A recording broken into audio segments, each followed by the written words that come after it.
Ce que nous sommes en train de faire là doit être naturel, doit être notre vie de tous les jours en fait. C'est ça la vie chrétienne. Ça doit être notre vie de tous les jours. Vous allez bien me comprendre ce soir.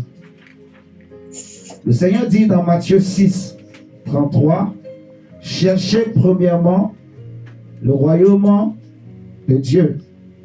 Cherchez premièrement le royaume, donc le royaume de Dieu. Cherchez premièrement le royaume et la justice de Dieu. Et toutes les autres choses vous seront données par-dessus.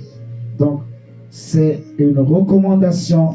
On nous demande de chercher premièrement le royaume de Dieu. Amen. De chercher. Et dans les psaumes, regardons le psaume 90 déjà.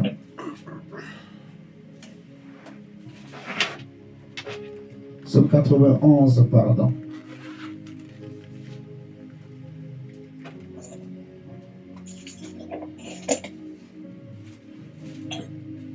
Psaume 91, il est dit, celui qui demeure sous l'abri du Très-Haut repose à l'ombre du Tout-Puissant. Celui qui demeure sous l'abri du Très-Haut repose à l'ombre du Tout-Puissant. Je dis à l'Éternel, mon refuge et ma forteresse, mon Dieu en qui je me confie. Ce qui m'intéresse, c'est surtout le verset 1. Celui qui demeure sous l'abri du Très-Haut repose à l'ombre du Tout-Puissant. Donc, il trouve du repos. Maintenant, si nous prenons le psaume 121, il est écrit, je lève mes yeux vers les montagnes. D'où me viendra le secours? Le verset 2, le secours me vient de l'Éternel qui a fait les cieux et la terre. Donc, notre secours, tous les jours, chaque instant, pour un enfant de Dieu, doit venir du ciel, d'en haut. Amen. Amen. Souvenons-nous, on avait vu dans Romains 7, le verset 14, l'apôtre Paul va nous dire que nous savons que la loi est spirituelle. La loi n'est pas mauvaise. La loi n'est pas méchante. La loi est spirituelle. Elle est bonne, la loi. Mais elle est impuissante devant la chair, devant le péché. Vous voyez? La loi, elle est impuissante devant le péché. L'homme n'arrivait pas à satisfaire à la justice de la loi. Paul va dire, nous savons que la loi est spirituelle, mais moi, je suis faible, je suis charnel, et je suis vendu esclave au péché. Alléluia. Amen. Je suis faible. La vie que je menais hier sans Jésus, c'est une vie en réalité dans la chair. Les hommes suivent les pensées, les désirs de leur cœur, les pensées, les désirs de ce monde, les pensées, les désirs de leur corps. Vous voyez, l'homme suit ce que le monde lui donne. Alléluia. C'est œil pour œil, dent pour dent. Les gens se lèvent le matin, ils vont se marier, ils marient leurs enfants, ils vont aller travailler, ils vont aller acheter à manger, ils font des enfants, ils vont grandir, ils vont mourir, et le cycle de la vie continue. Ça, c'est la vie dans la chair. Vous me comprenez? La vie de l'homme sur la terre, c'est une vie dans la chair. À cause du péché, à cause de cette faiblesse qui est dans l'homme, en fait, l'homme est incapable de plaire à Dieu. L'homme ne pouvait pas plaire à Dieu. Paul dira que nous étions ennemis de Dieu, séparés de Dieu, étrangers aux promesses et aux alliances de Dieu. Je ne veux pas rentrer dans ce message que nous allons voir le dimanche prochain, par la grâce de Dieu. Mais nous étions sans Dieu, sans espérance dans le monde. Vous voyez, on avait une vie, en fait. Dans ce corps-là, on avait une vie. Cette vie était rattachée à cette terre. Elle était rattachée aux besoins humains, aux besoins de ce monde. Elle était rattachée à ce qu'on voit. Vous voyez, elle était rattachée au sens, aux émotions, aux sentiments. Elle était rattachée à ça.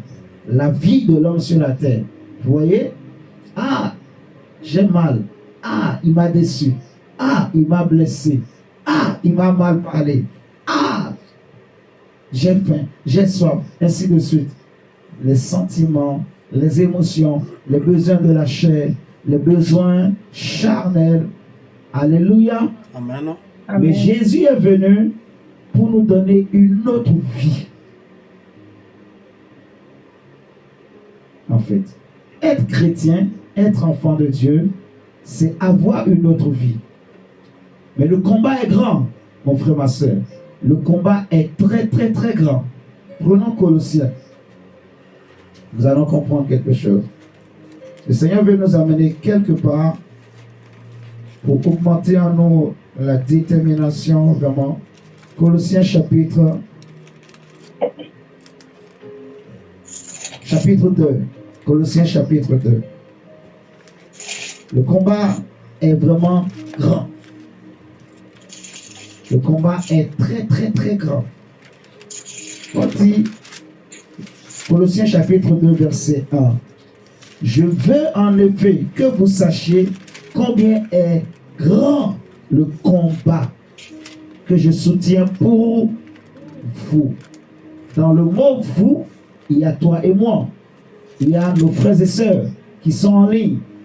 Il y a tous ceux qui vont nous écouter demain ou après-demain, ainsi de suite.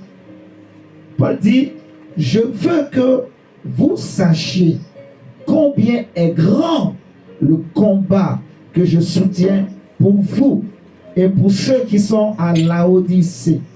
Vous voyez, Laodicée, c'est l'image du monde, des païens en fait. De nous qui étions des païens. Vous me comprenez? Donc, je veux que vous sachiez combien est grand le combat que je soutiens pour vous et pour ceux qui sont à Laodicée. Quel est l'objet de ce combat? Quel est le principe de ce combat? La cause. C'est tout simplement pouvoir vivre cette nouvelle vie que Jésus nous a donnée. Le combat est très très grand.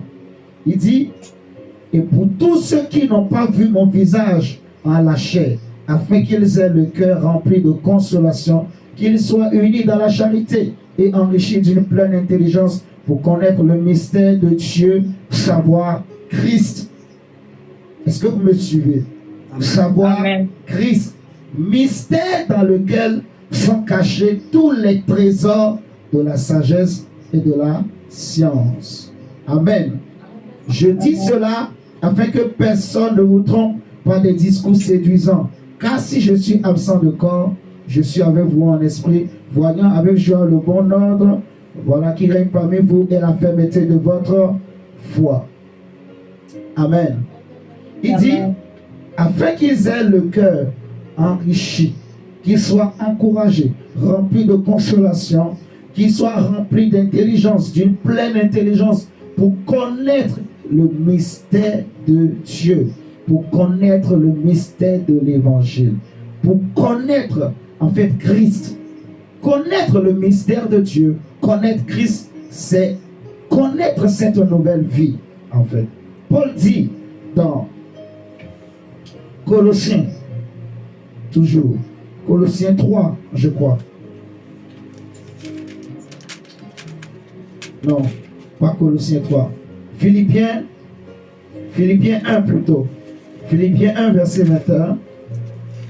Regardons ce que Paul dit. Paul dit, Christ est ma vie. Philippiens chapitre 1, le verset 21.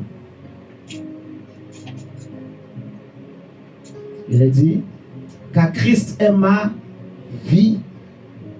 Christ est ma vie et la mort m'est un gain. La mort m'est un gain. La mort, c'est mon salaire. Quand il dit un gain, c'est ce que je gagne. Vous voyez? Ce que je mérite par rapport au travail que j'ai accompli. Ce que je mérite, c'est la mort. Pourquoi? À cause du péché, à cause de la vie que j'avais. Vous me suivez? Mais par la foi en Jésus, j'ai maintenant une vie, une nouvelle vie. C'est ça qu'on appelle en fait la vie en esprit. Vivre en esprit. Vivre dans l'esprit. Le Seigneur dit au prophète Zacharie que ce n'est ni par la puissance ni par la chair, mais c'est par mon esprit. Par l'esprit. C'est par l'esprit qu'on peut tout. Les choses que Jésus nous accorde, que Jésus nous donne, on ne peut jamais les avoir par la chair. La parole de Dieu dira que ceux qui marchent dans la chair, donc vous voyez, ceux qui marchent dans la chair, à l'intérieur de la chair, ils ne peuvent pas plaire à Dieu. C'est impossible. Parce que la chair est ennemie de Dieu. Alléluia. Mais ceux qui marchent dans l'esprit, donc ceux qui marchent en esprit, par l'esprit, ceux-là peuvent plaire à Dieu. Parce que l'esprit a des désirs qui sont contraires aux désirs de la chair.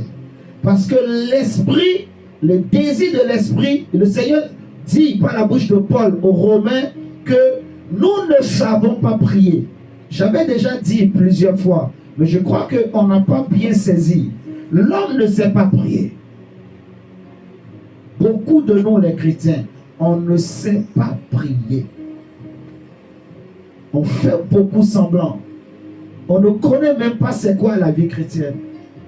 On fait juste, en fait, la vie chrétienne est comme une habitude. Vous voyez? Or, quand on parle d'habitude, c'est que c'est quelque chose qu'on a l'habitude de faire, qu'on a déjà fait plusieurs fois, et ça devient comme un automatisme. Vous me comprenez? Je me lève, je me mets au bord de mon lit. Seigneur, merci parce que tu m'as gardé. Même si je somnole, merci, tu m'as protégé. Ou les soirs comme ça, avant de dormir, Seigneur, merci pour la journée. Et je me jette sur mon lit. Vous voyez? C'est un automatisme. Donc, l'esprit, il n'y a rien de spirituel dans ce que nous faisons. Nos manières de prier, nos manières même de lire la Bible. Des fois, on prend la Bible, on lit, mais on le lit juste pour nous donner nous-mêmes une bonne conscience. Et c'est tout. Pour pouvoir dire aux gens, moi aussi j'ai lu ma Bible aujourd'hui, j'ai médité. Pour avoir une bonne conscience, c'est tout. Donc, beaucoup de choses que nous les chrétiens, nous faisons, beaucoup, ce n'est pas spirituel, c'est charnel.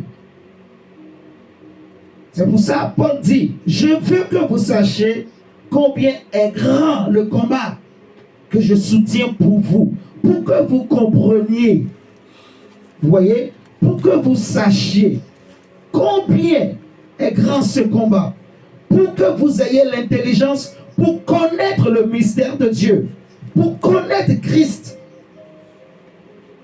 Alléluia. Amen. Ce que Dieu veut pour toi et moi, c'est que nous marchions dans l'esprit et non dans la chair. Vous me comprenez? Et la chair, elle est collante. Elle est collante. Elle est collante. L'homme est né dans la chair. L'homme est né par la chair. Vous comprenez? Les enfants naissent charnellement. Ils naissent avec ce lien, cette semence-là, en fait. C'est pour ça que c'est difficile de vaincre la chair. Si tu n'as pas l'esprit, si tu ne marches pas dans l'esprit, si tu ne comprends pas le combat, si tu ne comprends pas le niveau du combat, si tu ne comprends pas l'ampleur du combat, tu vas perdre ton temps, en fait. Et je répète, beaucoup de chrétiens, beaucoup de nous tous, les choses que nous faisons là, même quand on prêche, même quand on prie, même quand on chante, quand on se lève, en réalité, beaucoup des œuvres que nous faisons, c'est charnel. Qui m'entend ce soir? Amen. Alléluia. C'est Amen. très, très, très, très sérieux. C'est charnel. Je répète, c'est charnel. Beaucoup de choses que nous faisons. C'est pour cela le Seigneur dit cherchez premièrement. Et nous avons lu, le psalmiste dira, je lève mes yeux vers les montagnes. Mais est-ce que je lève mes yeux vers Dieu seulement les dimanches? Imaginez, je lève mes yeux vers Dieu uniquement le dimanche matin. Là, je suis bien disposé, bien préparé. Je vais venir prier. Je vais aller prier avec mes frères et sœurs. Je m'habille bien, je me parfume, je mets mon chapeau, mes chaussures, ma jolie chemise. Je prends ma voiture, allez, ouh, je viens dans la salle. Je m'assois, je chante. Seigneur, je t'aime. Oh, tu sais combien je t'aime. Je suis venu chercher Dieu. Ou bien? Vous êtes d'accord avec moi? Est-ce que vous êtes là? Amen. Amen. Amen. Je suis venu chercher Dieu. Dieu. Mais le lundi, ce que j'ai fait là, cet empressement-là, est-ce que je peux avoir le même empressement? Non. Beaucoup d'entre nous, on n'a plus cet empressement. Vous comprenez? On n'a plus cet empressement-là, en fait. De venir, de se préparer, de dire, allez, je vais venir prier. Non, on n'a plus cet empressement-là. Juste pour nous donner un exemple, pour qu'on comprenne en fait que beaucoup de choses que nous faisons, c'est charnel. Il n'y a rien de spirituel dedans. Vous voyez? Quand je cherche Dieu le dimanche, la manière dont j'ai cherché Dieu, si c'est spirituel, c'est que le lundi encore, je cherche Dieu. Vous m'entendez? Le mardi encore, je cherche Dieu. De la même manière, ce que je peux faire pour trouver Dieu, pour être dans la présence de Dieu, pour connaître Jésus, à chaque instant de ma vie, je dois chercher Dieu. C'est pour ça que je disais au début que ce que nous sommes en train de faire maintenant, ça doit être la normalité. Ça doit être notre vie, en fait, de chercher continuellement Dieu. Vous me comprenez? Et c'est pour cela que Jésus va dire, en fait, et c'est là où je vais en venir. Le Seigneur va dire ceci. Il va dire aux disciples, si vous prenez avec moi Luc chapitre 9, verset 55.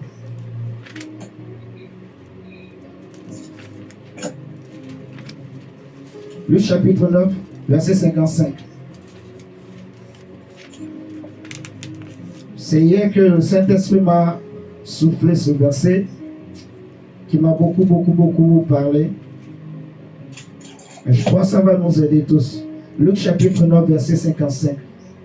La Bible dit, Jésus se tourna vers eux et les réprimanda, disant, vous ne savez de quel esprit vous êtes animés. En fait, c'est souvent ce qui nous joue des tours. Souvent les actes qu'on pose, souvent les désirs qu'on peut avoir, les sentiments qu'on peut manifester, les émotions, on ne cherche pas à savoir de quel esprit je suis animé. Alléluia. Amen. On ne cherche pas à savoir. Regardez Pierre, qui vient de dire à Jésus, tu es le Messie, le Fils de Dieu. Le même Pierre, parce que Jésus va lui dire, il faut que le Fils de l'homme aille à la croix. Pierre va lui dire, à Dieu ne plaise, rien ne t'arrivera de pareil. Est-ce que ce que Pierre a dit était mauvais? Non, c'était très bien. Mais cela ne venait pas de l'Esprit de Dieu. Je ne sais pas si vous êtes en train de comprendre. Amen. Donc, de quel esprit Pierre venait d'être animé? D'un autre esprit. Vous voyez? D'un autre esprit. Il venait à peine d'être animé de l'Esprit de Dieu. Il a reçu la révélation. Il a dit, tu es le Messie, le Christ. Or, Paul dira que nul ne peut dire que Jésus est Seigneur si ce n'est que par le Saint-Esprit. Donc, Jésus lui-même lui dira que ce que tu viens de dire, ce n'est ni la chair et le sang qui t'ont révélé cela. Ça veut dire que ce n'est pas l'esprit de la chair, ni l'esprit du sang qui t'ont donné cela. Jésus dit, mais c'est mon Père. Donc Jésus a reconnu que ce que Pierre venait de dire, c'est l'esprit de Dieu qui a donné ça à Pierre. Il a dit, ce n'est ni la chair et le sang. Jésus a reconnu que ça, ce n'est pas un esprit qui vient de la chair. Ce n'est pas un esprit qui vient du sang. Alléluia. Amen. Amen. Mais quelques instants après, Jésus va lui dire, arrière de moi, Satan. Parce que tes pensées, tes désirs, tes souhaits, tes choix, tes émotions là, ne viennent pas de Dieu. C'est ce que Jésus lui a dit. Ça veut dire que l'esprit qui venait d'animer Pierre, à l'instant là, ce n'était plus l'esprit du Père. C'était l'esprit de Satan. C'est l'esprit de la chair. Vous voyez ce que je suis en train de dire? C'est la chair, en fait. C'est la chair. Pourtant, il a reçu la révélation, tu es le Messie. Donc, c'est un grand combat, en fait, qu'il faut comprendre. Comprendre vraiment le niveau du combat. La vie chrétienne, ce n'est pas une vie où on va dormir sur nos lauriers. Je ne sais pas si vous me comprenez. La vie chrétienne, ce n'est pas une vie de repos. Oui, on a le repos du Seigneur. Oui, on a la protection de Dieu. Oui, on a la sécurité de Dieu. Oui, on a la bénédiction divine. Vous voyez? Mais pour demeurer dans les choses de Dieu, dans les alliances de Dieu, nous allons voir dimanche. Parce que la vie chrétienne, c'est une vie d'alliance, une vie de promesse. C'est merveilleux et magnifique. Vous me comprenez? Mais pour garder cela, pour demeurer dedans, c'est difficile. Même les grands tombent. Je vous dis la vérité. Si on ne comprend pas le niveau du combat, et si on ne veille pas, on passe à côté. Plusieurs à qui Dieu a fait une promesse, ils n'ont pas pu obtenir la promesse. Parce qu'ils n'ont pas compris le niveau du combat. Vous voyez? Quand la tentation est arrivée, ils sont passés à côté. Vous me comprenez? L'exemple le plus simple, c'est Judas, que nous connaissons tous. La Bible dira, l'apôtre Paul, Pierre dira plutôt, Judas qui avait accès au même ministère que nous, à la même grâce que nous, au même appel que nous. Vous voyez? Mais il a abandonné son poste et il est allé au lieu, vous voyez, qui lui était réservé. Il est allé, donc il a abandonné. Judas était avec Jésus, il a chassé aussi des démons, mais en même temps, il commençait par voler l'argent dans la caisse pour satisfaire ses propres besoins. Comment le serviteur d'Élisée, Géasi par exemple, vous voyez, qui était là, fils de prophète, mais Géasi avait l'amour de l'argent dans le cœur. Alléluia. Amen. Vous me comprenez? Qu'est-ce qui s'est passé? Quand Élisée va dire à Naaman, rentre chez toi avec tes biens, Géasi est parti pour lui dire, Élisée a dit, donne-moi les biens. Il y a quelqu'un qui vient d'arriver, je veux lui faire des cadeaux. Alors que Élisée n'avait rien dit. Vous voyez? Donc il avait quelque chose d'autre dans le cœur. Il avait d'autres motivations. Il était là avec Élisée, animé par l'Esprit de Dieu. Mais l'instant d'après, en fait, le combat est tellement grand que le moment là où on tombe de l'autre côté, c'est facile. Je ne sais pas si vous comprenez. Et le diable, on l'appelle le malin. Il est très très malin. Je ne vous cache pas. La vie chrétienne, ce n'est pas une vie où il faut dormir comme ça, non. Nous allons comprendre ce soir. Regardez ce que le Seigneur va dire ensuite. Prenons. Le Seigneur dit déjà, on a lu que, voilà, vous ne savez de quel esprit vous êtes animés. Ça veut dire, il faut discerner à chaque instant l'esprit qui m'anime. Amen. Et si je cherche Dieu tous les jours, chaque instant, si je me lève chaque jour avec cette pensée-là, de chercher Dieu. Alléluia. Amen. Nous allons comprendre quelque chose qui va nous aider. Regardez avec moi Matthieu 10. Matthieu 10.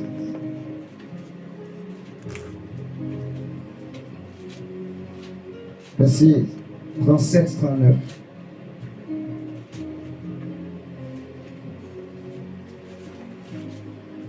Jésus dit, celui qui aime son père ou sa mère plus que moi n'est pas digne de moi. Et celui qui aime son fils ou sa fille plus que moi n'est pas digne de moi. Celui qui ne prend pas sa croix, c'est là où on veut en venir. La vie chrétienne, c'est une belle vie. C'est la meilleure des vies. Mais pour demeurer dedans, il faut connaître le mystère de la croix et porter sa croix. C'est une vie de sacrifice. Si tu veux vaincre la chair, si tu veux vaincre l'esprit de la chair, si tu veux vaincre l'esprit du malin, tu ne veux pas que le malin réussisse à te faire sortir, à te faire perdre, à te manipuler. Il faut connaître le mystère de la croix. Alléluia. Amen. Il y a des gens, malgré fatigués, mais parce qu'il a compris, fatigué, il prend de l'eau, il se lave le visage.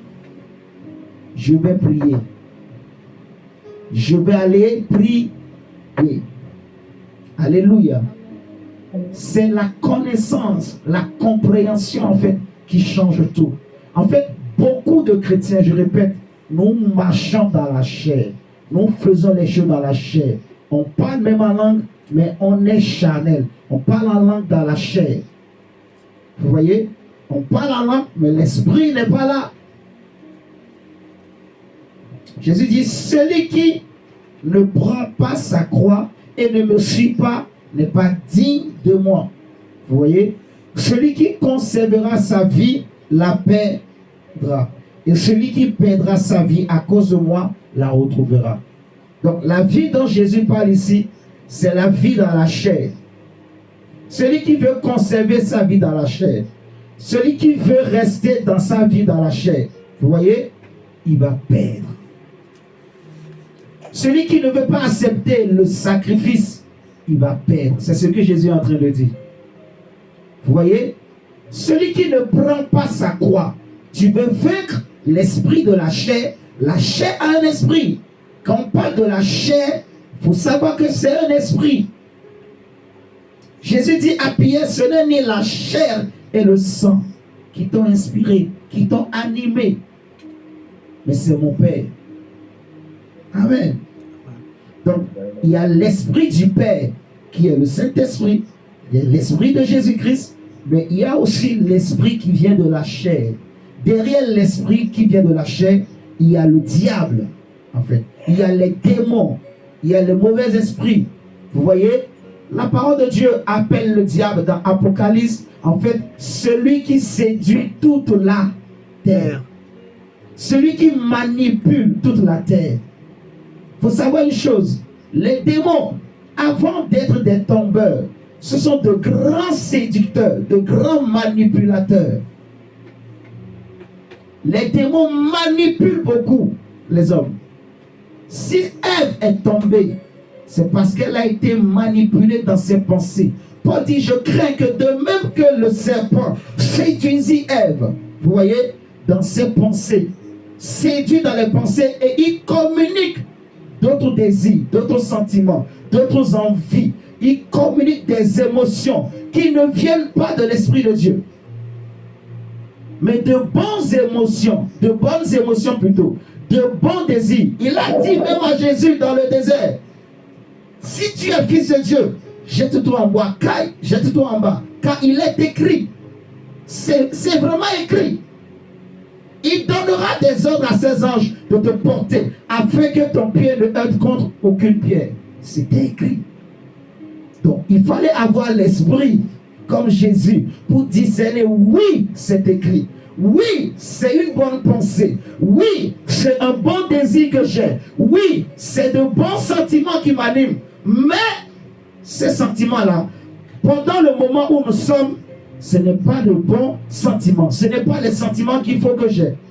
Je ne sais pas si vous voyez la différence. Ce qui a sauvé Jésus, c'est ça.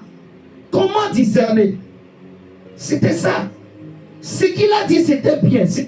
Parce qu'on dit, il séduit dans les pensées.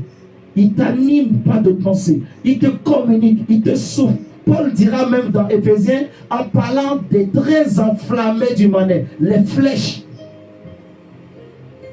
Il vient, il te parle dans tes pensées. Il te parle. Et ça arrive à beaucoup de gens. Mais des fois, on ne fait pas attention. Tu peux être là, comme quelqu'un, il commence à parler avec toi. Dans tes pensées. Il te dit des choses. Mais tu as vu ça là, tu peux faire ça là. Tu peux faire ceci. Mais toi aussi tu dis, mais oui, mais c'est vrai. Mais je peux faire comme ça. Mais je peux aller ceci. Mais voilà, vous voyez. Tu dis, ah oui, je n'avais pas pensé. Ah, mais oui, c'est vrai. Mais vous comprenez ce que je suis en train de le dire?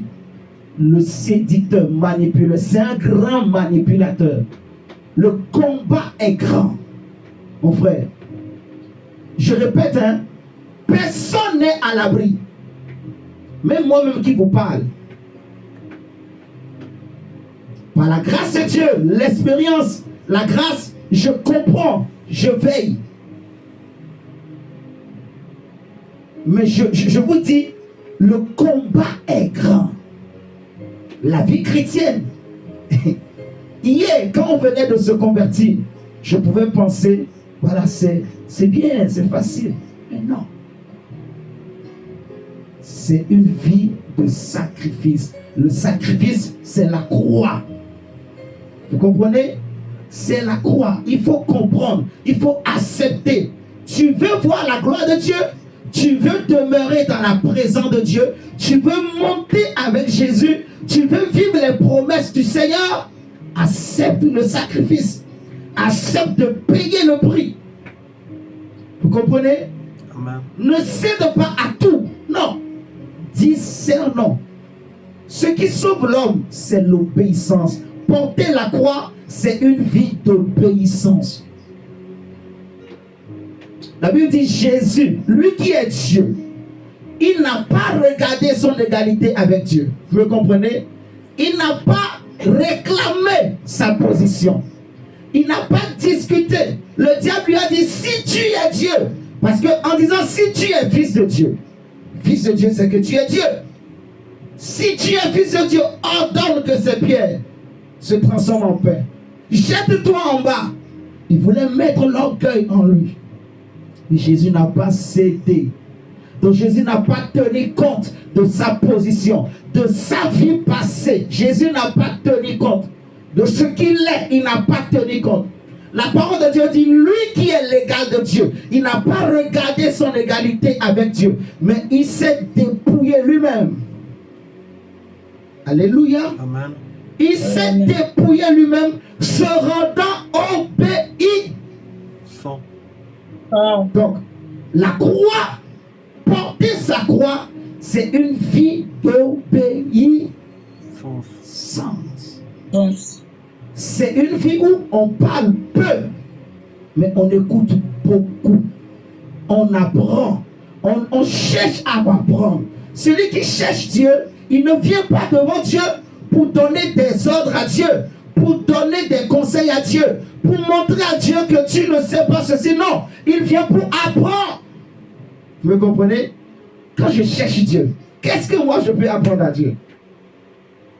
Au contraire, je viens pour être enseigné, pour apprendre, pour grandir. Alléluia. Et c'est ce que notre vie doit être. La vie chrétienne, c'est une vie où à chaque instant, je lève mes yeux vers le ciel. À chaque instant, je cherche Dieu. Vous comprenez? C'est une vie d'obéissance. Jésus n'a pas regardé à sa vie. Jésus dit, celui qui veut conserver sa vie dans la chair, la perdra. Il perdra celui qui veut conserver sa vie dans la chair. Mais celui qui accepte de la perdre, de la sacrifier, de l'oublier, de l'abandonner. Paul, quand il a compris, il va dire, toutes ces choses qui étaient pour moi des gains, je les ai regardées comme de la boue. C'était difficile pour Paul.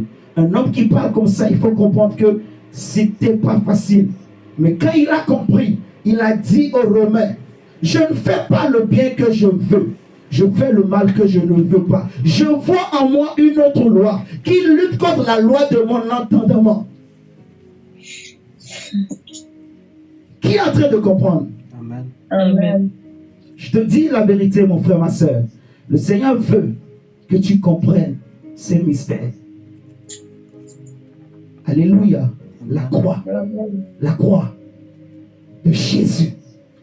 Là, je ne te cache pas, c'est l'Esprit de Dieu qui est en train de nous parler. Est-ce que vous comprenez? Amen. Le diable vient, il souffle, il donne des idées, il donne des pensées, il parle avec l'homme. Il ne te possède pas, mais il vient pour te pousser à faire quelque chose qui est contraire à l'esprit. Or, la Bible dit que ceux qui vivent dans la chair, qui marchent dans la chair, ils ne peuvent pas plaire à Dieu. Ils sont ennemis de Dieu. Oui. Donc, il le sait. C'est pour ça qu'il vient te pousser à faire quelque chose que l'esprit n'aime pas. Quelque chose où l'esprit n'est pas. Vous comprenez? Amen. Et chaque fois que tu fais quelque chose, que c'est lui qui t'inspire. Donc, plus tu le fais, plus il se rapproche de toi. Plus il prend de la place. Plus il prend position. Mais quand tu comprends et tu résistes, tu constateras, chaque fois que tu comprends ce mystère que je te dis, et tu prends position, tu deviens fort. Amen. Des fois, tu te sens lourd, tu te sens faible. L'homme, les chrétiens, on a beaucoup de raisonnements, beaucoup d'excuses, mais personne ne cherche à comprendre. On est charnel. On ne marche pas dans l'esprit. Dans l'esprit, rien. On vit notre vie chrétienne. On pense que c'est la vie que Dieu nous a donnée. Non, c'est toujours la même vie d'hier qu'on continue de mener. Dans la chair, mais avec le nom de Jésus dans la bouche. On a les caractéristiques extérieures de la foi. Vous me comprenez? Amen. Regardez ce que le Seigneur dit. On va continuer encore demain, par la grâce de Dieu. Même vendredi. Demain, ce sera la soeur qui va apporter la parole. On va prier demain. Même 5-10 minutes. Et le vendredi, on parlera encore. Et je crois que l'enseignement là, c'est important que vous compreniez. Prenons Matthieu 16.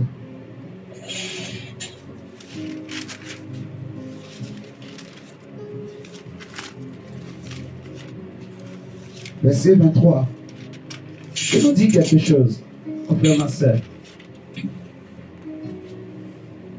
Si on nous disait, viens, il y a un travail qui commence à 21h et tu seras payé au double. Tu seras payé, je ne sais même pas, 1500 € l'heure. Mais tu cherches l'argent. Beaucoup seront prêts à le faire. Vous êtes d'accord avec moi? Sincèrement, soyons sincères. Beaucoup seront prêts à le faire. Chrétien.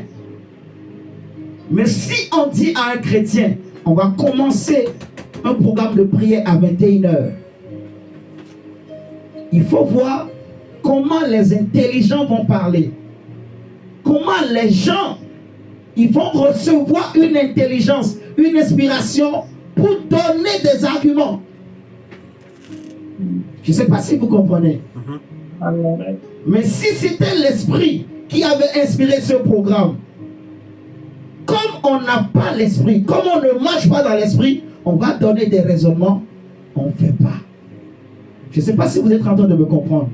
Donc, on fait passer les choses de la chair avant les choses de l'esprit. On est perdant. Vous me comprenez? Amen, amen, amen. Si c'est pour aller au travail, tu fais tout pour aller. Tu fais tout pour être à l'heure. Amen. Mais tu es incapable de venir prier à l'église. Tu trouves que la distance est longue. Tu trouves que les soirs que tu finis le travail, tu es fatigué. Non. Tu n'aimes pas, en fait, je ne dirais pas que tu n'aimes pas Dieu, mais je dirais tu es dans la chair. On est charnel. Qu'on se lève. Alléluia. Amen. Qu'on se Lève.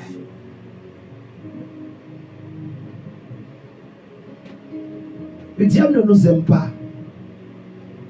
Je vous dis la vérité. Le diable ne nous, le diable ne nous aime pas. Il ne m'aime pas. Il ne t'aime pas. En fait. Je le répète, personne n'est à l'abri. Même moi-même qui vous parle. Moi-même qui vous parle. Je ne suis pas à l'abri. Ce n'est pas facile. Si tu ne comprends pas, c'est difficile. C'est difficile. C'est pour cela, des fois, tu n'arrives plus à prier. Tu n'arrives plus à lire la Bible. Parce que tellement il t'a séduit, tellement il t'a parlé, il est venu t'embrasser. Parce qu'il t'a dit des choses, tu as fait. Il te dit, tu fais. Il te dit, tu fais. Il te dit, tu fais. Chaque fois que tu lui obéis, l'esprit s'éloigne. Et c'est lui qui prend place. C'est pour ça qu'on n'arrive pas à prier. C'est pour ça qu'on n'aime pas les choses de Dieu. Regardons Matthieu 16, versets 23 à 24. La vie chrétienne est une vie de sacrifice. Alléluia. Amen. Matthieu 16, verset 23 à 24. Le Seigneur dit, mais Jésus se retournant, dit à Pierre, Jésus venait de dire à Pierre, arrière de moi, ça. Non. Est-ce que vous êtes en train de voir le lien, oui, le lien entre les deux événements? Jésus venait de voir Pierre, animé par un autre esprit. Le Seigneur dit à Pierre, le Seigneur se retourne et il dit, non seulement à Pierre, mais à toute l'assistance.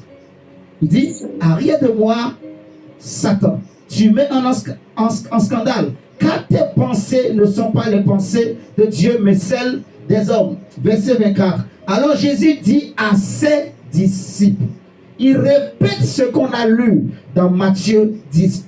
Il dit, si quelqu'un veut venir après moi, si vraiment tu veux être mon disciple, si vraiment tu veux me suivre, parle peu, mais sois obéissant. Comme Jésus. La croix de Jésus, ce n'est pas le fait de se mettre, de taper, comme beaucoup de gens ils le font, de mettre une croix de bois, de se flageller. C'est pas ça la croix de Jésus. La croix, porter sa croix, c'est l'obéissance. Parce que l'obéissance, ça coûte cher. L'obéissance peut te faire perdre des amis. Je ne sais pas si vous comprenez. L'obéissance à Dieu peut te faire perdre des intérêts de ce monde. Mais si tu acceptes d'obéir, même si tu perds dans ce monde, ce que tu as perdu, tu le retrouveras au centuple. Amen. Parce que Dieu est fidèle, le Seigneur l'a dit. Amen, amen. Vous me comprenez? Amen. Dieu, on joue avec le Saint-Esprit. Hein? On joue beaucoup avec le Saint-Esprit. Moi, j'observe beaucoup. J'observe beaucoup de choses. J'observe beaucoup, je comprends beaucoup de choses. Des fois, il y a des choses, je préfère ne pas dire. Parce que je sais que ça va choquer les gens. Mais je sais ce qui se passe. Je comprends les choses. Mais je laisse, je regarde. À bon entendeur, ça. Qui me comprend? Jésus dit que celui qui a des oreilles pour entendre, entende ce que l'Esprit dit aux églises. Si quelqu'un veut venir après moi, qu'il renonce à lui-même, qu'il se charge de sa croix et qu'il me suive. Prenons. On va prendre Luc.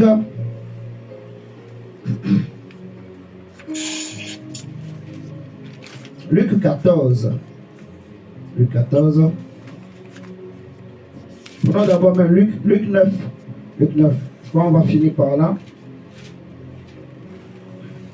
On va faire Luc 9, verset 18 à 24.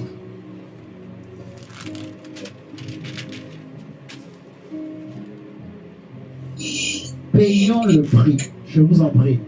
Payons le prix. Même si tu as beaucoup fait hier, ce n'est pas grave. Mais payons le prix. Luc 9, verset 18 à 24. La Bible dit, un jour que Jésus priait à l'écart, ayant avec lui ses disciples, il leur fit cette question. Qui dit-on que je suis? Il répondit Jean-Baptiste, les autres Élie, les autres, qu'un des anciens prophètes est ressuscité. Et vous, leur demanda-t-il, qui dites-vous que je suis? Pierre répondit, le Christ de Dieu. Jésus leur recommanda sévèrement de ne le dire à personne. Il ajouta qu'il fallait que le Fils de l'homme souffrit beaucoup, qu'il fût rejeté par les anciens, par les principaux sacrificateurs et par les scribes, qu'il fut mis à mort et qu'il ressuscita le troisième jour. Puis il dit à tous, si quelqu'un veut venir après moi, qu'il renonce à lui-même, qu'il renonce à sa vie dans la chair. Amen. Qu'il renonce à lui-même, qu'il renonce à lui-même, qu'il se charge de sa croix, qu'il se charge chaque jour de sa croix et qu'il me suive. Amen. Amen. Car celui qui voudra sauver sa vie la perdra, mais celui qui la perdra à cause de moi la sauvera. On va se lever. On va juste faire une courte prière au Seigneur. Vous dites, Seigneur, moi, je veux porter ma croix. Alléluia. Amen. Je veux payer le prix. Je veux payer le prix. Comme on a prié au début, Seigneur, rends-moi sensible à ton cœur. Rends-moi souple devant toi. Souple à l'écoute de ta voix. Rends-moi souple. Alléluia. Oui. Merci.